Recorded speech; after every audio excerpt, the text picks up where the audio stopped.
नमस्कार, आप जुड़ चुके हैं वैली एक्सप्रेस न्यूज़ के साथ।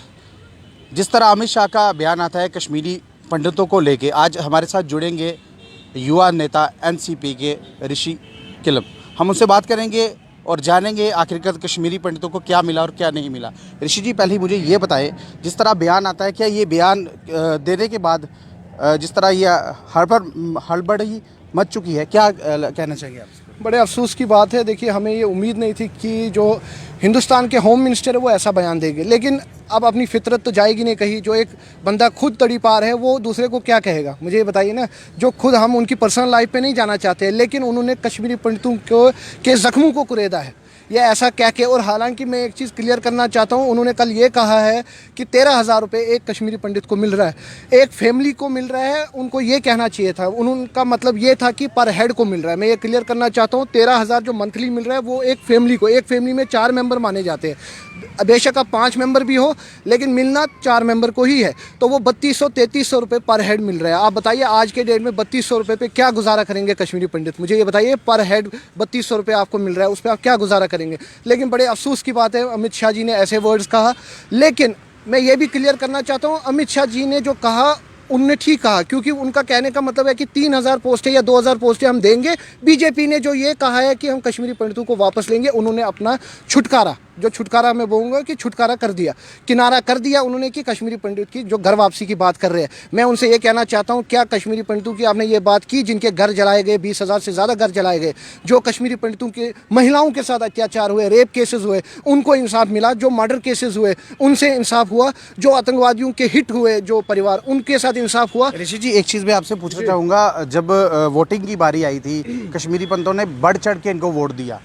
370 भी खत्म हो गया, 35 से भी खत्म हो गया।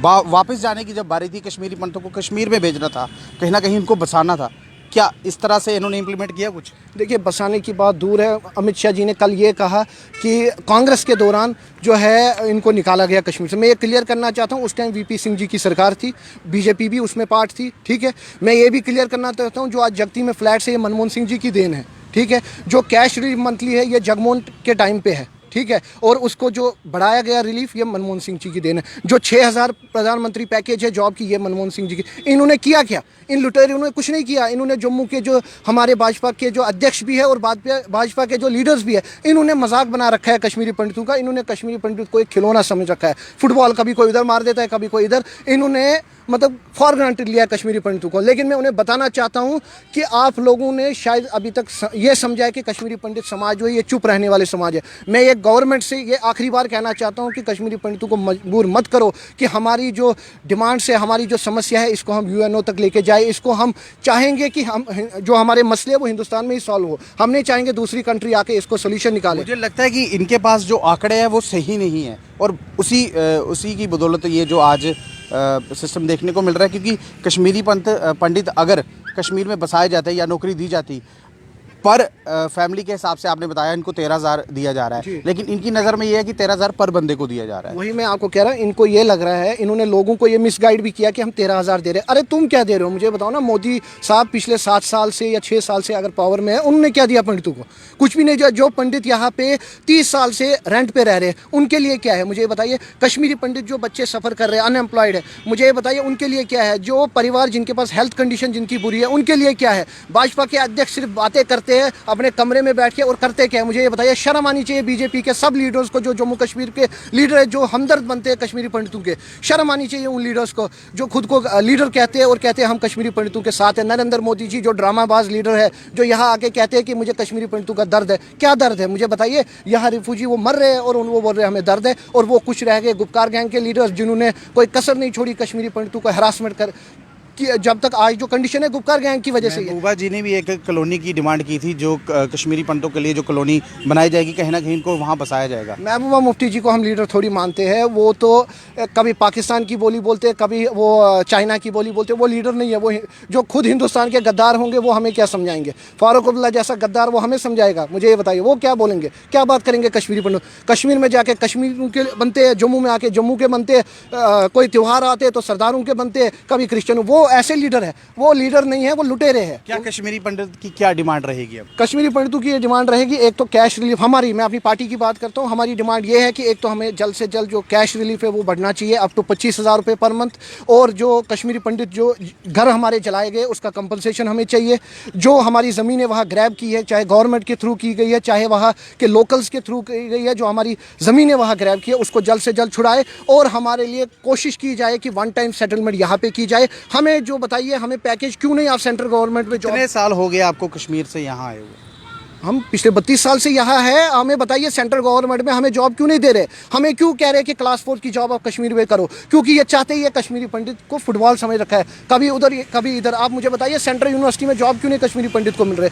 दिल्ली बम्बई में जो कश्मीरी पंडित रह रहे हैं उनको वहाँ क्यों नहीं सेटल कर रहे? उनको बोल रहे आप क्लास 4 जाओ कश्मीर में। ये सोची समझी साजिश है, इसमें कहीं ना कहीं भारतीय जनता पार्टी को शर्म आनी चाहिए। ऋषि जी, मुझे ऐसा भी लगता है कश्मीरी पंडित जो है वो भाजपा की कुछ नेता हैं बीच में, क्या वो आपकी आवाज़ नहीं उठा रहे? देखिए हर जगह जयचंद होते हैं, गद्दार तो हर जगह, हर समाज में आपको जयचंद मिलेंगे। इसी तरह हमारे कश्मीरी पंडित समाज में भी कुछ लोग जो गद्दार है, अपने समाज के साथ गद्दारी करके फिर वोट बैंक और अपनी कुर्सी के लिए, अपने पावर के लिए कश्मीरी पंडित समाज को बदनाम कर रहे हैं। मैं उन लीडर्स से भी ये कहना चाहता हूँ जो खुद को कश्मीरी पंडित के रिप्रेजेंटेटिव कहते हैं, कश्मीरी पंडित के लीडर कहते हैं, कि भाई ये सब छोड़ो और एकजुट हो जाओ, वरना वक्त आने पर यही लोग आपके कश्मीरी पंडित समाज को ख़त्म कर देंगे। आप इस टाइम समझ रहे हो भारतीय जनता पार्टी के लीडर्स हमारे अपने हैं, वो हमारे लिए कुछ करेंगे, और वक्त आएगा आप देखना भारतीय जनता पार्टी के ये जो तड़ीपार लीडर है यही हमारे लिए एक मतलब जयचंद से भी बदतर बन के आएंगे। मैं उनसे अपील करता हूं, एक प्लेटफॉर्म पे आइए, बेशक आपको यूएनओ का दरवाज़ा खटखटाना पड़े, बेशक आपको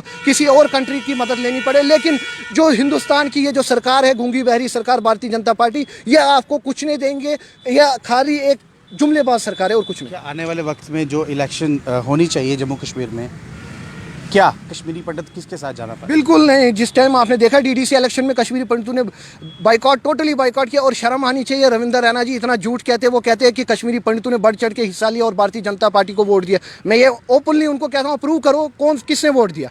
मुझे ये बताइए, जगती में कश्मीरी पंडितों के लिए बसें रखी, वो नहीं निकले वोट डालने के लिए। वोट परसेंटेज आप देख लीजिए, और आप उम्मीद लगाते हैं कि एमपी और एमएलए में हम आपको वोट देंगे, वो आप भूल जाओ, क्योंकि आपने 6-7 साल हमें गुमराह किया। जैसे नरेंद्र मोदी जी ने इस टाइम किसानों का बेड़ा गर्क कर रखा है, जैसे उन्होंने हर एक समाज का, आप डेली वेजर ले लीजिए, जो भी आप ले लीजिए, आंगनवाड़ी ले लीजिए, सबका उन्होंने बेड़ा गर्क कर रखा है। ये हमें शर्म आनी चाहिए कि ऐसा प्रधानमंत्री हमारे देश का है। आपने देखा कि ऋषि जी हमारे साथ जुड़े होते, उन्होंने अपनी बात रखी। कश्मीरी पंडितों के साथ जो भेदभाव आज तक हो रहा है, ऐसा नहीं होना चाहिए, जो इनका बनता है उनको दे देना चाहिए। बाकी आगे की अपडेट के लिए आप जुड़े रहें हमारे साथ। नमस्कार।